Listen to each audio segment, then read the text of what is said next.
बिस्मिल्लाहिर्रहमानिर्रहीम। अस्सलाम वालेकुम, वेलकम टू माय चैनल। इस किस्म में आफिया राहिम के कमरे में जाती है तो राहिम अपने कमरे में नहीं होता और आफिया किसी को कॉल पर कहती है कि राहिम का पता करो, वो कहाँ है।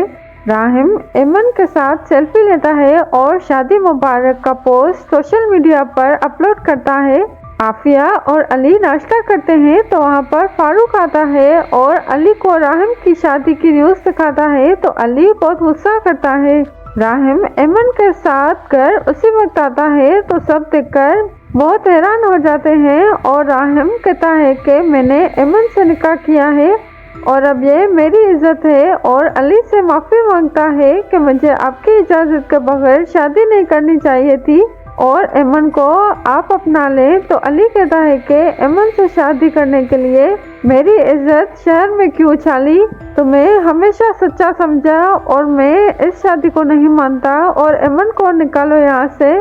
तो आफिया अली को और भी गुस्सा दिलाने के लिए एमन को जाने के लिए कहती है तो राहिम कहता है कि आप मेरे मामलात से दूर रहें और फारूक आफिया को चुप कराता है और राहिम को अंदर भेजकर अली को समझाता है।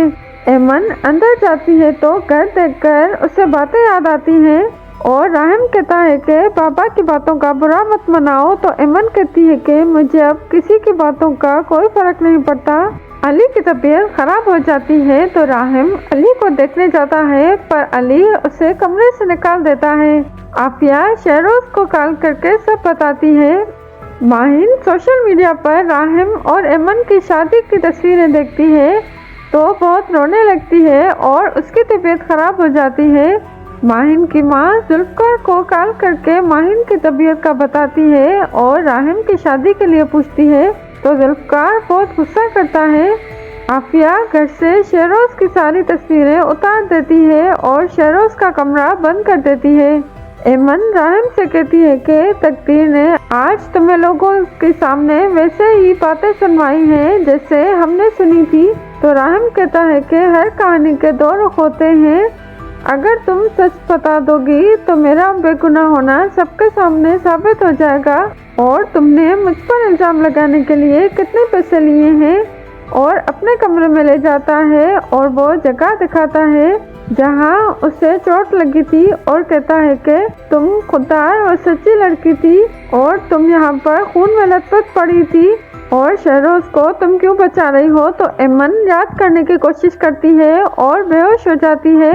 दूसरी सुबह एमन को होश आता है तो एमन राहिम से कहती है कि मैं यहाँ कैसे आई और तुम मुझसे हमदर्दी क्यों कर रहे हो, मैं तुम्हारे साथ यहाँ पे नहीं रहूँगी। तो राहिम कहता है कि मैं तुम्हारा शौहर हूँ और एमन को उसका लाया हुआ चाकू दिखाता है और कहता है कि मुझे मारने के लिए चाकू की ज़रूरत नहीं, तुम्हारे अल्फाज ही काफ़ी हैं और कमरे में ही रहने का कहता है। फारूक अली को समझाता है कि एमन को अपना ले, वो आपकी नाराज़गी बर्दाश्त नहीं कर सकता और आप शहरोज से ज़्यादा राहिम से प्यार करते हैं। तो अली कहता है कि मुझे भी यही लगता था कि राहिम मेरी नाराज़गी बर्दाश्त नहीं कर सकता, पर ऐसा नहीं, उसने मेरी इज्जत का ख्याल नहीं किया और उसने ये मुकाम अपनी मेहनत से हासिल किया है। तो फारूक कहता है कि जुल्फकार राहिम की जान के पीछे पड़ा है और अगर आप एमन को नहीं अपनाएंगे तो राहिम घर छोड़कर चला जाएगा और राहिम का वलीमा करें। आफिया नाश्ता करती है तो राहिम एमन को वहाँ खाने के लिए ले आता है तो आफिया कहती है कि इस लड़की को यहाँ क्यों लाए हो, अब ये हमारे साथ बैठेगी, तुम्हें हमारी इज्जत का नहीं तो अली की बीमारी का ख्याल करना चाहिए और तुम एमन से इतनी मोहब्बत करते हो। तो एमन जाने लगती है पर राहिम उसका हाथ पकड़ता है पर एमन हाथ छुड़ा के वहाँ से चली जाती है और राहिम आफिया से कहता है कि मुझे एमन से हमदर्दी है और मैं असली गुनाहगार को सज़ा दिलाना चाहता हूँ।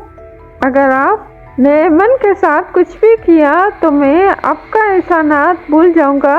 और आफिया कहती है कि मुझे धमकी दे रहे हो और हमारे एहसानात अब भी तुम्हें याद हैं। तो राहिम कहता है कि मैं सिर्फ आपको वार्न कर रहा हूँ। बस अगर आपको मेरी वीडियो अच्छी लगी तो चैनल को सब्सक्राइब करें और वीडियो को लाइक करें।